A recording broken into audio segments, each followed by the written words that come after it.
कसरावत निराहार परिक्रमा कर रहे हैं। श्री श्री संत दादा गुरु की नर्मदा परिक्रमा यात्रा लगातार 5वें वर्ष में प्रवेश कर चुकी है। सोमवार सुबह ये पवित्र यात्रा कठोरा और बड़गांव होते हुए शालीवाहन एवं नावड़ा टौड़ी नर्मदा घाट पहुंची। यहाँ पर भक्तों ने श्रद्धा पूर्वक स्नान पूजन, नर्मदा तट पर भक्ति और उत्साह का अद्भुत संगम देखने को मिला। परिक्रमा वासियों ने सामूहिक रूप से भोजन प्रसादी ग्रहण की। इस अवसर पर श्रद्धालुओं की भारी भीड़ रही और पूरा वातावरण दादा गुरु समर्थ के जयकारों से गुंजायमान हो उठा।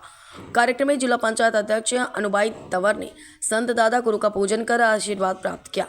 उन्होंने परिक्रमा वासियों का स्वागत करते हुए इसे आस्था, एकता और सद्भाव का प्रतीक बताया। इस वर्ष परिक्रमा में शामिल श्रद्धालुओं की संख्या पिछले वर्षों की तुलना में अधिक रही।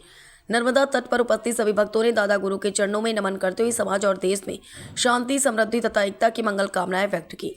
पूरे आयोजन के दौरान पुलिस प्रशासन की व्यवस्थाएं भी चुस्त दुरुस्त रहीं, जिससे कार्यक्रम शांतिपूर्ण और सफलतापूर्वक रहा। वहीं यात्रा मंगलवार को नेशनल हाईवे के ग्राम निमरानी मगरखेड़ी पहुंची, जहां पर यात्रा का पुष्प वर्षा के साथ स्वागत किया। सतराटे स्थित कृषि विस्तार केंद्र पहुंची। दोपहर के भोजन के पश्चात यात्रा बड़वानी जिले में प्रवेश करेगी। वहीं बलकवाड़ा थाना प्रशासन का पूरा सहयोग रहा। सर, ये कसराव क्षेत्र में दादा गुरु का आगमन हुआ है और सुरक्षा की दृष्टि से देखा जाए तो दादा गुरु सुरक्षा में क्या पुख्ता इंतजाम? ये दिनांक 8 तारीख से माँ नर्मदा सेवा परिक्रमा यात्रा दादा गुरु जी द्वारा निकाली जा रही है, जो कि अपने कसरावत तहसील में कसरावत थाना क्षेत्र में 8 तारीख को प्रवेश की है। इसमें करीब 50 का पुलिस स्टाफ लगा है, जो यात्रा के आगे पीछे और मध्य में चल रहा है, और दादा गुरु जी की इसमें सुरक्षा में भी बल पर्याप्त लगाया गया है। जो चतुर्थी आपकी नर्मदा परिक्रमा है और इससे काफी लोग आपके साथ चल रहे हैं, क्या बोल सकते हैं? हमारी कुछ सनातनी परंपराएं हैं, मान्यताएं हैं।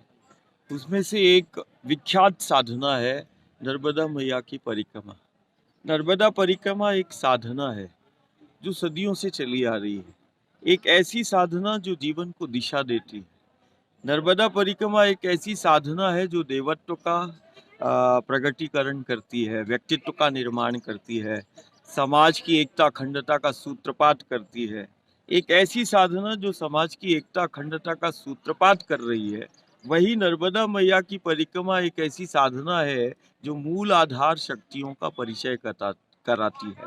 ये साधना धरा पर केंद्रित है, ये साधना प्रकृति पर केंद्रित है, इन पेड़ पहाड़ों पर केंद्रित है। दुनिया जिन्हें नदी के रूप में देख रही है, हमारी सनातन संस्कृति है, हमारा धर्म है कि इस देवधरा भारत में शक्तियाँ प्रत्यक्ष प्रकट हुई है। दुनिया के लिए ये नदी है, गंगा, यमुना, गोदावरी, नर्मदा हमारे लिए ये जीवंत प्रत्यक्ष शक्तियाँ हैं। हमने नदी के रूप में शक्ति को पाया है, हमने नदी के रूप में भगवती को पाया है। और आज समूचा देश, दुनिया संक्रमण और आपदाओं के दौर से का शिकार हो रही है। वही दूसरी तरफ जो देवधरा भारत की प्रत्यक्ष शक्तियां जहां प्रकट हुई, गंगा, यमुना, गोदावरी, कावेरी, नर्मदा, ये केवल हमारे जीवन का ही आधार नहीं, हमारी व्यवस्था और हमारी सुरक्षा का आधार है। नर्मदा जिसको नदी के रूप में दुनिया देख रही है, ये असाधारण शक्ति है। हमने नदी के रूप में शक्ति को पाया, और केवल नदी के रूप में एक ऐसी शक्ति जिसकी लाखों परिक्रमा भक्त प्रेमी करते हैं। परिक्रमा मतलब एक चक्र, और हमारी ही सनातनी परंपरा है। और यदि हम जीव जगत ब्रह्मांड को देखें तो सब चक्रों में स्थित है। जैसे हम बोलते जीवन चक्र, सुरक्षा चक्र, ये अकाट्य ब्रह्म है कि पूरे ब्रह्मांड में परिक्रमा एक दूसरे का ये पृथ्वी, सूर्य, चंद्र, मंगल, गुरु, शनि, एक परमाणु से लेके इस विराट ब्रह्मांड में जो भी चीज है वो सब एक दूसरे की परिक्रमा कर रहा है। परिक्रमा एक ऐसी साधना है जो चक्रों को जागृत करती है, देवत्व को प्रकट करती है, चक्रों का समन्वय और संतुलन को बनाती है। और सदियों से ये परंपरा चली आ रही है कि नदी के रूप में जो प्रत्यक्ष शक्ति है उसका लाखों लोग, भक्त प्रेमी, साधु, संत परिक्रमा करते हैं और अपने जीवन को सार्थक करते हैं। बापू जी, एक सवाल, ये परिक्रमा वासी लाखों निकल रहे हैं तो रास्ता पथरीला है, सही नहीं है, इससे आप सरकार को क्या कुछ संदेश दें?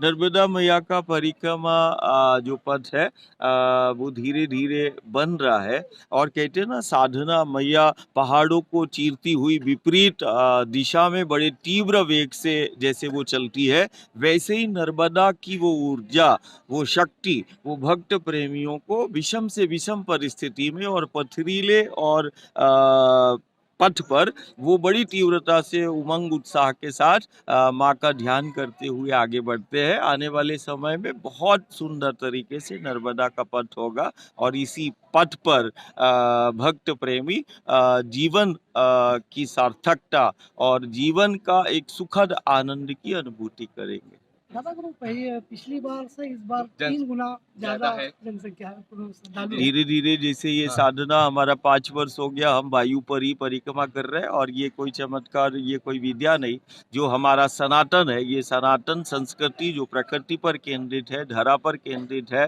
दुनिया के लिए नदियां है, हम कहते हैं हमारी शक्तियां है। ये शक्ति पर केंद्रित, प्रकृति पर केंद्रित ये साधना है। और धीरे धीरे 4-5 वर्षों से देश और दुनिया का लगातार, अभी हमने देखा कि विगत 5 वर्षों से देश दुनिया का व्यक्ति धीरे धीरे नर्मदा के पथ पर वो चल रहा है। और ये वास्तविक में जीवन जीने की कला का केंद्र है, जहाँ चलना ही साधना कहलाती है, जहाँ चलते चलते जीवन को दिशा मिलती है। ये वो असाधारण दुनिया का पथ है। अब मुझे लगता है इस बार 7-8 लाख भक्त प्रेमी जो है वो परिक्रमा इस वर्ष करेंगे।